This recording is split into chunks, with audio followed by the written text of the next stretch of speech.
Dnes vás pozvu do Javoříčka na Litovelsku, ale kdo by se domníval, že půjdeme do jeskyní, ten by se mýlil. Zůstaneme dole pod kopcem.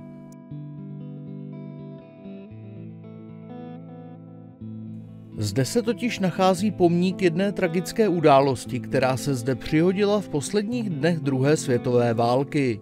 Javoříčko totiž postihla skoro stejná pohroma jako Lidice a Ležáky, ale o Javoříčku se mluví jen málo kdy. 5. května 1945 byla ves vypálena a srovnána se zemí komandem vojsk SS. V 9 ráno byla ves obklíčena, zapálena a téměř všichni muži starší 15 let byli zastřeleni. To vše do 1 hodiny odpolední. Z budov zůstala jen kaplička a škola. Později bylo místo upraveno a v místech bývalých budov byly vyznačeny základy a vytvořeny tzv. Hrobodomy. Vyznačeno je tak 5 domů z celkem 32 zničených stavení. A co bylo důvodem tohoto zvěrstva? Údajně zavraždění paní Hajné o měsíc dříve. Hilda Viktorová v Hájovně poskytla úkryt partizánům ze skupiny Jermak Fursenko. Ti se 9.4.1945 polekali, že je chce zradit, a tak jí sprostě zastřelili i s dětmi.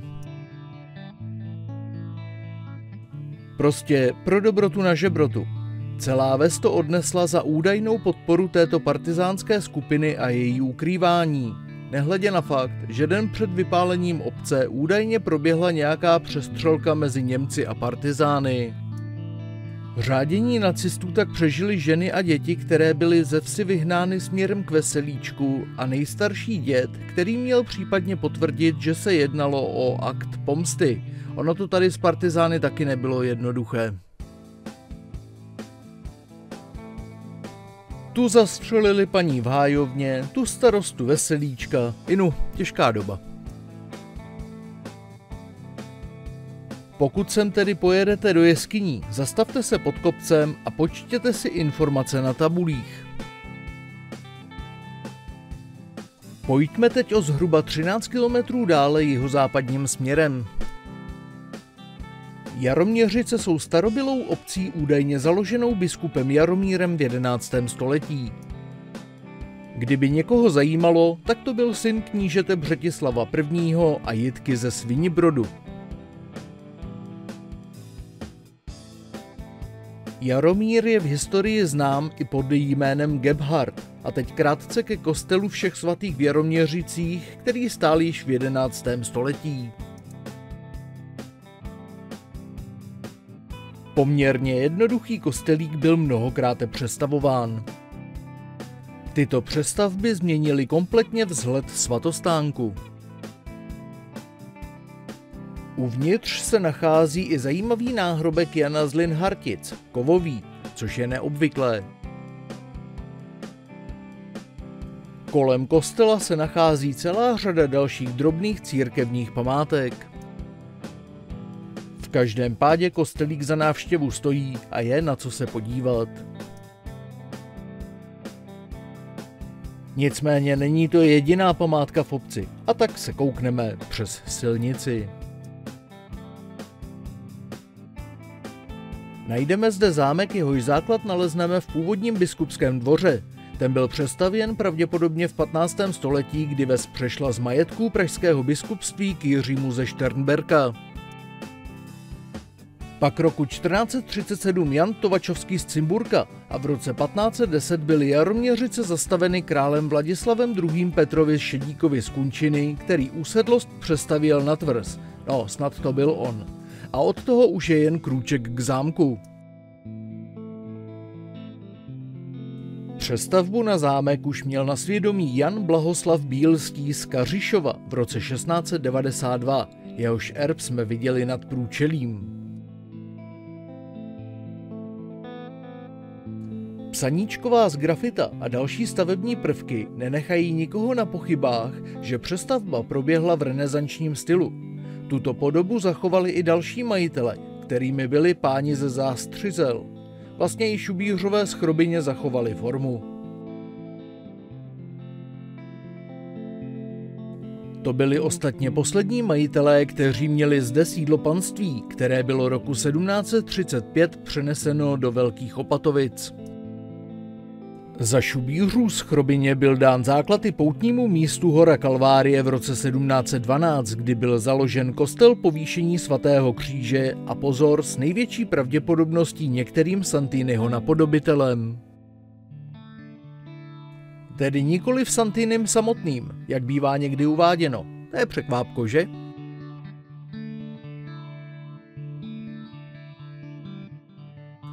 Areál se postupně rozrůstal a stavby přibývaly dalších oko 20 let. Tak a šupky dál. Vzhůru do lesa asi 4 kilometry severovýchodně. V lesní houštině se skrývají zbytky toho, co bývalo kdysi hradem. A to sice hradem nevelkým, ale založeným významnou osobou, kterou nebyl nikdo menší než moravský markrabě Jan Jindřich, a tedy bratr krále a císaře Karla IV. Je fakt, že některé prameny uvádějí, že stavbu započali již roku 1352 páni z Lipé. No, to už dneska nevyřešíme, a tak pojďme ke jménu Plankenberg. To by šlo přeložit pomocí německého slova planke, tedy plaňka, prkno, fošna, takže prostě hromada prken na kamenné podezdívce. To částečně vysvětluje poměrně málo zachovalých kamenných zdí, však zpět do víru dějin.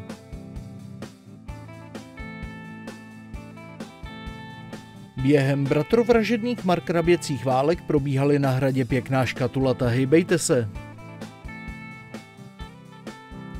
Prokop svěřil hrad Ježkovi Puškovi z Kunštátu, který přešel na Joštovu stranu, a tak Prokop dosadil Jana z Boskovic, a tak byly spory o hrad na světě.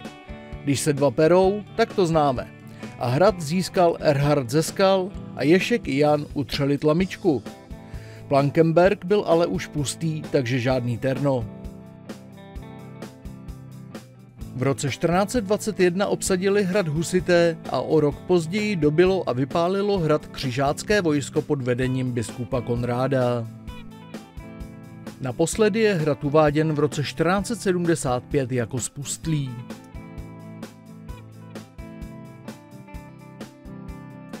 Teď šupem na severovýchod, asi 19 kilometrů. Návštěvu Chudobína začneme u kostela svatého Cyrila a Metoděje, jehož stavba započala v roce 1934. Tento pravoslavný kostel byl vystavěn z iniciativy Josefa Žídka, jinak to i zdejšího faráře. Ono se zdejšími kostely je to poměrně zamotané, protože v poměrně malé obci nalezneme hned 3, a z toho 2 Cyrila a Metoděje. Tenhle mladší byl vystavěn jako výsledek náboženských sporů, protože farář Žídek tak trošku inklinoval k pravoslaví a nastaly spory mezi církví husitskou a pravoslavnou. No prostě, zkrátka Žídek přestoupil na pravoslaví a nechal vybudovat tenhle kostel s báněma na věžích. Dnes natřenými modrou barvou, takže je dobře rozeznatelný od ostatních svatostánků. Mimo jiné je kostel i památníkem jugoslávského krále Alexandra I., zvaného Sjednotitel. No a jsme u staršího kostela, který ovšem náleží církvi československé husitské. Jeho stavba započala v květnu roku 1923. Dokončen byl o 2 roky později. Vznikl po odklonu faráře Žídka k husitské církvi, od níž později přestoupil k pravoslaví. Si tak říkám, že je klika, že farář neobjevil další náboženské směry. Zajímavostí tohoto kostela je i fakt, že báně nahoře je vyhlášena přírodní památkou, protože na přelomu tisíciletí zde byla objevena netopýří kolonie, kde v letním období vychovávají netopýřice velké malá netopýřátka. Druhou zajímavostí je kolumbárium, které je zde atypicky umístěno uvnitř kostela při jedné ze stěn. Nejlépe je vidět z volně přístupného ochozu. Je fakt, že není z největších. No a na ochozu si také můžeme prohlédnout zdejší varhany.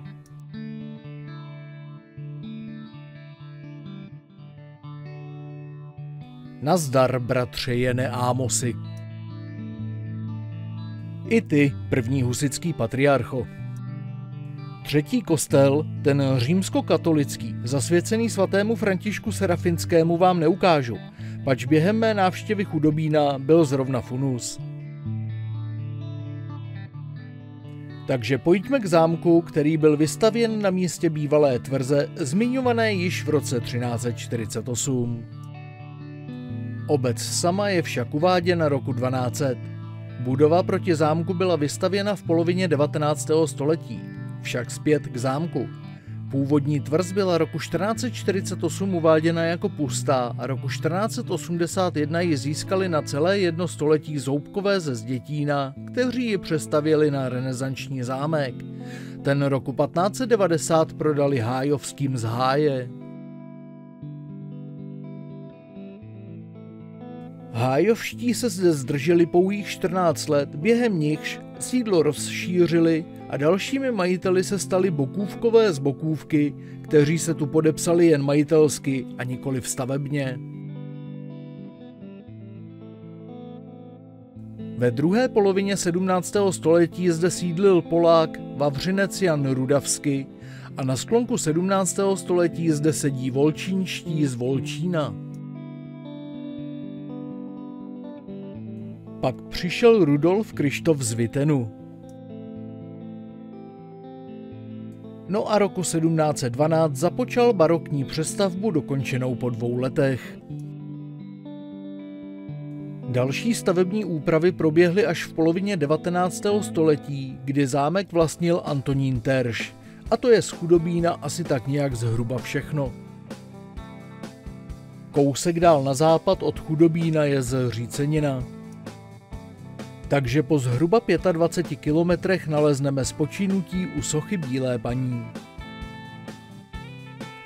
Tu prý zde můžete při troše štěstí spatřit. A na jakém místě se to vlastně nacházíme? Hrad Cimburk, zvaný též Trnávka, byl prokazatelnou kolébkou rodu pánů z Cimburka. Ta údajná kolébka se nacházela na hradišti Cimburku Bilan na Kutnohorsku. O té však snad někdy jindy, takže Cimburk na Svitavsku. Zakladatelem hradu a potažmo i první známý příslušník rodu Cimburských byl Ctibor, užívající predikátu z Lipnice. No a ten tu založil hrad a později složil kosti v roce 1300. Roku 1308 však zdědili hrad Ctiradovi synové Bernard a Ctibor. No a krátce poté zde skončili a hrad Cimburk se stal majetkem pánů z Lipé, protože Bernard si vystavěl nový Cimburk u Koryčan. Správně, ten z 25. dílu Střípků. Nicméně páni z Lipé se tu taky moc neohřáli a dalším majitelem se stal moravský markrabě Jan Jindřich. Jeho syn Jošt roku 1406 postupuje hrad Markétě ze Šumvaldu a tím i jejímu manželovi Dobšovi z Popovic. A za těchto majitelů se stal hrad husitským hnízdem, kteří ho tedy nepobořili, a tak se na sklonku poloviny 15. století hrad mohl stát majetkem Vaňka z Boskovic. Za jeho syna Oldřicha se hrad konečně dočkal trochy oprav. Hrad i okolí pozvolna vzkvétají a roku 1547 je Cimburk prodán Ederovi ze Štiavnice, který začíná rychlejší sled střídajících se majitelů ukončený na konci 16. století. Tehdy se dostal do majetků věžníků z Věžník a od nich roku 1629 Karlu z Lichtenštejna. Tím byl Cimburk spojen s panstvím na Moravské Třebové natrvalo a pak přichází nešťastná 30letá válka. Roku 1645 zde byla umístěna císařská posádka, která místo pomoci spíše škodila v okolí. Tak když byla v říjnu téhož roku odvelena, bylo to pro okolí povzbudivé, ovšem pro hrad nikoliv. Cimburk byl opuštěn a zvolna chátral. V roce 1715 poskytl útočiště moravsko-třebovským, kteří se zde ukryli před morem. Inu tehdy věřili, že to pomůže. No, možná trochu ano, blechy mohly skákat radostí na čerstvém povětří.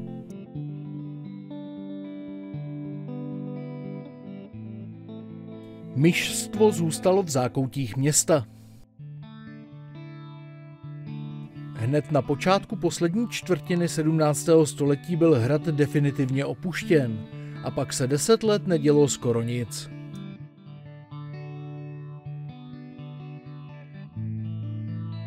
Teda asi. Roku 1786 se obloha zatáhla a pic, z nebe sjel blesk. Hrad vzplál a co nebylo kamenné, lehlo popelem. No a pak už se tu opravdu nic zajímavého nedělo. Dlouhá léta plynula a hrad se zvolna rozpadal. Občas nějaká ta válka prošla krajem a po té první světové se zde zase začalo něco dít. A plány to byly veliké. Řád německých rytířů se rozhodnul, že Cimburk obnoví. A kdeže se tu vzali němečtí rytíři? Co vám budu povídat? Bouzov nedaleko, takřka za Humny. No a kdo pak tam sídlil? Správně, velmistr řádu. Tak a zpět k Cimburku. Před novostavbou a částečnou rekonstrukcí byl zadán archeologický průzkum. Ten přinesl ovoce, blištivé kovové ovoce. 2,5 tisíce stříbrných mincí ze 13. století. Nebojte, jsou v Českém muzeu. To je zhruba o hradní historii vše a pokud se sem vypravíte, tak vystoupejte na nevysoký kopec nad obcí, kde naleznete jak zbytky paláce, tak zbytky hradební zdi, která dosahovala i 2,5 metru šířky. A mimo to i pár pověstí, včetně té o bílé paní, kterou jsme potkali na začátku. Před chvílí jsme šli na západ kousek a teď tím směrem poletíme dál. A tím dál, myslím skoro 270 kilometrů a přeneseme se k Horšovskému Týnu na Domažlicku. Návštěvu výsky Puclice začneme u vyhlídkové věže umístěné na okraji obce. Výška stavby je 5 metrů. Výhledová plošina je ale ve výšce 2,5 metru. Takže daleké výhledy zde nečekejte, ale i tak je příjemné se porozhlédnout po okolí i na obec. Vyhlídka byla zpřístupněna 20. října roku 2013.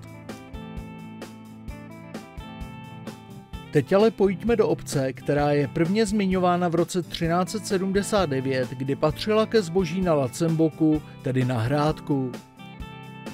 Je to ten Lacembok z 38. dílu Střípků, a tedy v celku logicky byl majitelem Puclic Jan Bohuchval z Hrádku. Někdy počátkem 15. století zde byla vystavěna tvrz patrně Buškem Bohuchvalem z Hrádku. Je faktem, že některé prameny uvádějí, že tvrz vystavěli až šlovičtí ze Šlovic na konci 15. století, ale já se přikláním k těm pramenům, které uvádějí staviteli pány z Hrádku. Šlovickým pak připisuji funkci majitelů, kteří stávající tvrz přestavěli a případně rozšířili. Ale abych dodržel historickou řadu majitelů, tak dodám, že po Hrádeckých zde seděli páni z Křenov a později se ves dostala formou od úmrtě i do královských majetků a z nich do Bešovy ze Šlovic.